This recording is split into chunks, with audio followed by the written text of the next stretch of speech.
Story 1. Look, man, I can't let this product go out the door because it will be a recall. Just make this one little change that will take you like 10 seconds to do, and I promise I'll leave you alone. You don't even have to get up. I know that you can make this change from the computer at your desk. Then I put down in my little log that I told them about the problem so that when they keep making errors and we have to scrap another couple $1 million of product, I can say, I told you so. Just make a good product and I'll leave you alone. That's all there is to quality control. Story 2. Customer service. You take the heat for any bad experience someone had with the company, even though it had nothing to do with you, and if company policy prohibits you from giving them the restitution that would make them happy, that's your fault too. Story 3. I worked for my state's liquor authority, regulating bars, liquor stores, grocery stores, discos, and so on. We were poorly managed and everybody hated us. The general public, license applicants, business owners, and others. Story 4. Cybersecurity. You are just enforcing the company policy and stopping them from doing foolish things. I've had people argue about the most nonsensical topics. Why can't I reinstall Windows 7 on my computer instead of the company-managed Windows 10? Why can't I watch pirated movies from some questionable website while I'm on break? Why can't I use her password while she is on vacation?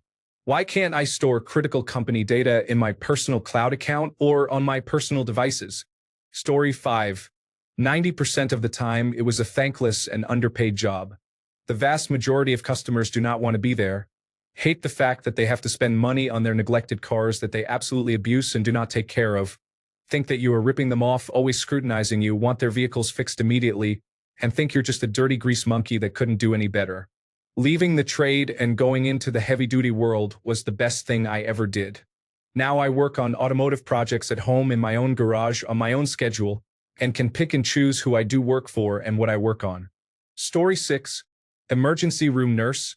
Not everyone hates you, but a large number do. People are impatient, think the world revolves around them, think you're their personal servant, and demand to see the doctor right away when they stub their toe. My response was, I'm sorry, but the person nearest to death gets seen first. And then people yelled at me about the cost and the bill and how we're scamming them for money. Yeah, I get paid hourly, so that has nothing to do with me. Take it up with the United States system. And then sometimes other staff get upset with you because it's a high-stress environment. I'm glad I'm done with it. Story 7. My husband works in environmental health and safety. Most people dislike him until they get to know him and realize he has worked similar jobs before. He approaches the role with a more well-rounded respect rather than a do this, do that, because I said so attitude. He takes the time to explain and listens to them. However, it can be difficult when new people start because they initially dislike him for being in safety. Story 8. The amount of verbal abuse, threats, and mistreatment I took for simply doing my job was insane. I had a guy pull a gun on me for refusing to accept a starter return. I had someone call me and curse me out for a solid 5 minutes because we didn't carry the necessary gasket kit for his 1956 Ford tractor. Story 9. Definitely dentist. Everyone dreads seeing you, no matter how good your bedside manner is and how nice a person you are. It definitely takes a mental toll. In the 2021 Dentist Health and Well-Being Survey, 54% of dentists reported having medium or high levels of depression. The best way to support a colleague suffering from depression is to encourage them to seek help. Story 10. Any sort of middle supervision position, but especially in manufacturing.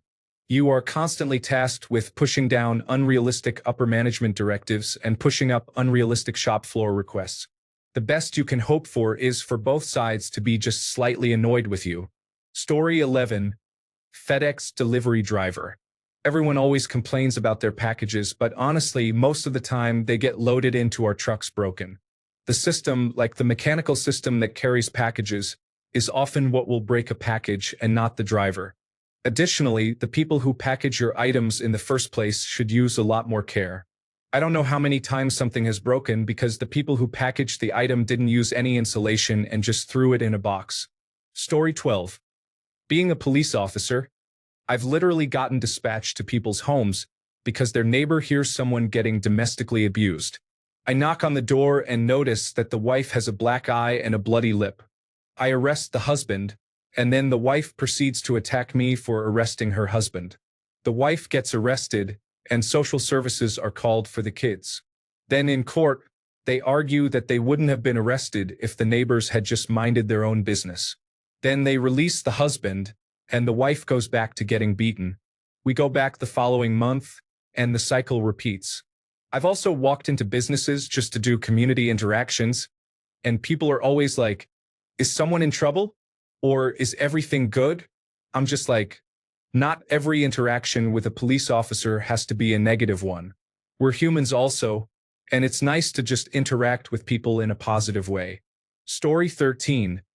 Sports writer and reporter. I'm just watching a game and telling people what happened. It's not my fault your favorite team lost. And if they won, that doesn't make me biased.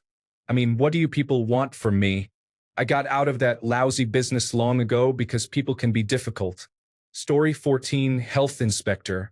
Just trying to help you keep your water safe.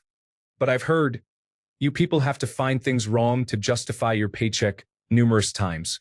Story 15. It was my job to help people.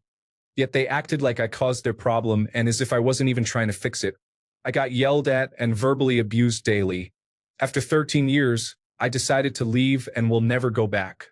I was good at it too, advancing to tier 3.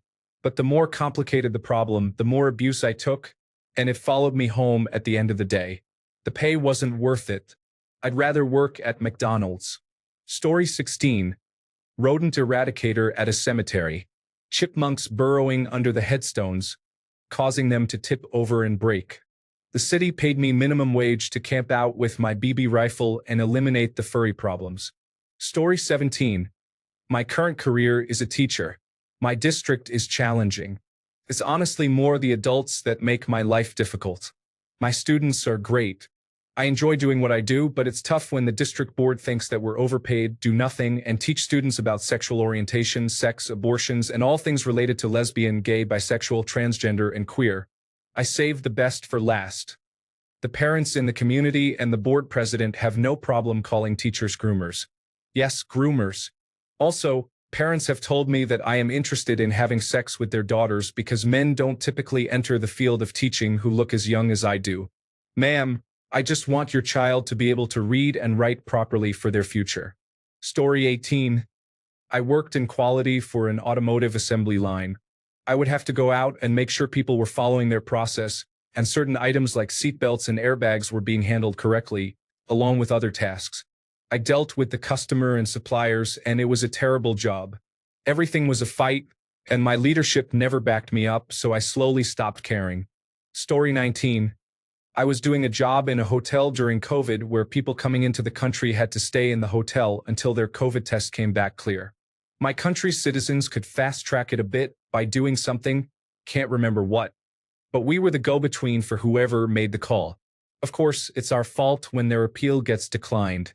Like, it's not my fault you decided to go on holiday during the biggest pandemic of the century, knowing before you left that this would happen and you accepted it.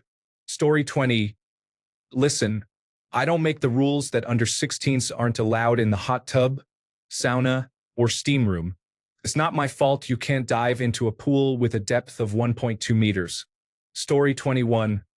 I rejoined a company I worked for before, but in a different team, and there was a significant blame culture. Any minor mistake I made resulted in being scolded in front of the team during our daily meeting, or the person who pointed it out would report it to my manager. The role gave me anxiety, and I focused more on how not to get in trouble than on how I could benefit the team. As a result, I resigned, carrying my anxiety with me to my new job, where I failed probation. Story 22. I have never been under so much stress from both the customer and business side of things. Delivering bad news to people all day takes a toll on you. There are some pleasant interactions too, but the vast majority of what you're doing feels bad. That energy comes with you when you leave for the day, and many of my coworkers drank excessively, smoked marijuana, or developed other less than healthy outlets for stress. No matter how you feel about Apple as a company, the people that keep the wheels spinning daily are just trying to do their jobs. Being rude at the Genius Bar doesn't affect Apple at all. but it does absolutely affect the person you were rude to. In summary, be nice to your Mac Genius or family room specialist. It's not an easy job, and none of what we're dealing with is our fault. Story 23. Installing signage at an airport train station. No, you cannot use this entrance, it is dangerous. No, you are not the exception. Yes, the other entrance is over there. No, I will not harm myself. No, I am not a busybody. Yes, I am working. I am keeping people like you from getting hurt in a construction zone. Yes, I actually do want you to catch your train, which is why I want you to stop trying to start an argument you cannot win. Story 24. Financial representative for brokerages. Many not very bright clients become upset with you when their accounts are negatively affected by their own actions. Story 25. It's a thankless job. You get yelled at for delaying production, delaying release, delaying inspection. Yelled at for finding non-conformances. Yelled at for asking people to redo things. You are there to protect the company, employees, and customers from bad products. You don't get credit when things go right or you prevent disaster. You get all the blame when things go wrong. Story 26. Telephone surveys. Worked my way through college doing that. Yes, we are calling you in the middle of dinner. Yes, this is legal. No, the website where you registered to block things like this only applies to telemarketing. Because the government has decided that surveys have societal value and therefore can't be blocked. Sir. No, having a hidden telephone number will not stop us. This is a customer satisfaction survey, and your insert corporation, they are customers of here, have provided the phone number. No, I'm afraid I'm already in hell. Have a nice day. Story 27. Woman here, but I have a good one. In my early 20s, I was a collections agent for mostly medical and utility bills. I was ultimately fired from the role because I refused to suggest to dying cancer patients that they have a yard sale or beg their local church and fire station for money to pay the bill. Story 28. I used to be a multi-line insurance adjuster and also worked in call centers. People really despised me. Frankly, I did too at the time. Those experiences are what make me an outstanding trauma and grief therapist, though. Story 29. They are still arresting Nazis for doing their jobs and it not being sufficient grounds to harm others and break the law, let alone we have exactly that going on with the police across the nation. Killing innocent, unarmed men and women because they are trained to think that their lives are worth more than a full investigation. I've seen police do horrible things to my patients as I demanded they meet us at the hospital just to get them out of the truck because they make everything worse. I won't ever trust another police officer again because just doing your job has never been an excuse to harm others and laugh about it on their forums and such. Society doesn't deserve such deranged trained psychopaths who walk, talk, and drive around everywhere thinking they are better than everyone and everyone deserves to die before them. I'm sorry. I don't buy it. Story 30. Probably food delivery. If food is late, it's not the place that took 20 minutes just to tell you they didn't have the customer's burger available. It's clearly on you, the driver. If the food doesn't taste good or is made poorly, the restaurant doesn't get slammed. Instead, the driver is not getting a tip. Yes, there are bad delivery people out there, but most of the time it's the restaurant that fulfills your order last, being the reason why your food is cold or sloppily made. And since you're not a sitting, tipping, paying customer, most restaurants don't like you much either, since you're just someone loitering in their lobby, and it makes them look bad. No way to win. Story 31. Manufacturing job. I was the guy to explain to the engineers why their designs wouldn't work. They used some cool computer-aided design and simulation software.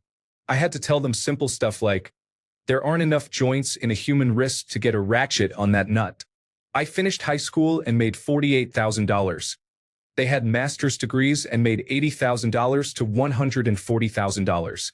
Story 32.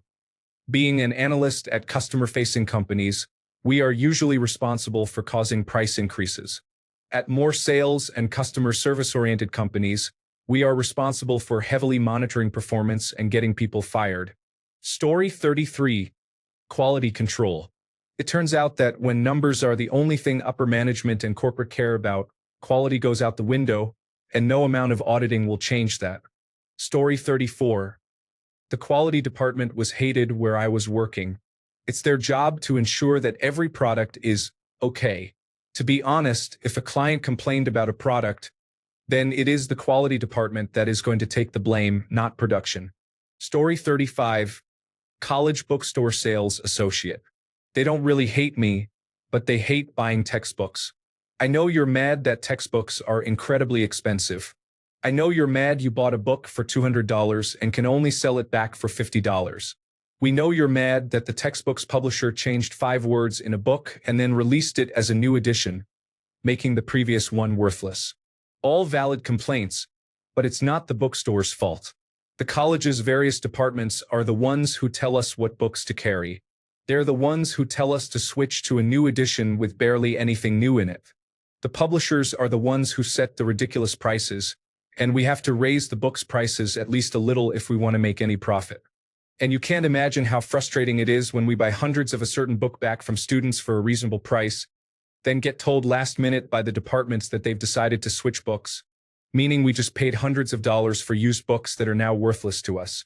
The only one who benefits from the college textbook publishing industry is the publisher, especially because they reap all the profits from taking advantage of the students and make the bookstores take all the heat.